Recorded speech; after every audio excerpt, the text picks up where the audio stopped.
really love that, we're getting, like, to pardon my pun, the new blood and the old blood for this. I'm going to start calling you that. Please. Old blood. The new blood and the old blood. So it's like you get, like, both sides of it. So, what do you think Harry's advice to, like, Harrison would be? Like, if we could have him be, like, his conscience.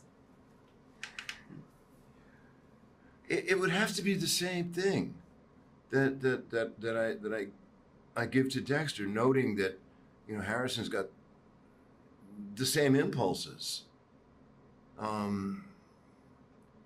Be yourself. Don't get caught. Follow the code. That's kind of it.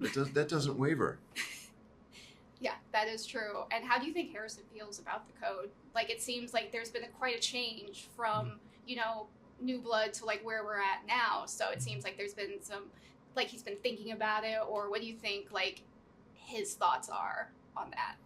Oh, I mean, Harrison's thoughts are just around that are a mess. I mean, it's you can sort of look at it from both sides. I mean, like, on one hand, Harrison doesn't want anything to do with anything attached to that side of his father or himself, ? It's very, the idea that he could be a monster like his father, which is how he sees him when he last sees him, is the scariest thing in the world. And then on the other hand, I mean, like, the code itself, like, is the thing that keeps his father in check. And it's the thing that he accuses his father of breaking at the end of New Blood when he shoots him. I mean, it's sort of the impetus for that whole thing. It's like, you're full of shit. You're not following any code. You're letting this dark passions your drive.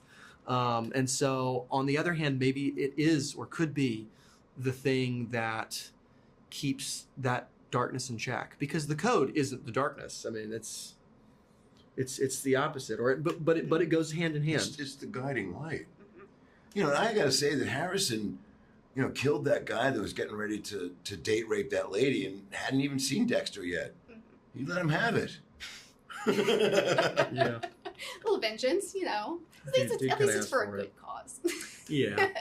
It could definitely be a lot worse. That's one thing I love too about this season is, we're seeing, like, more serial killers, and we're seeing, like, the justifications for it and all of those sort of justifications.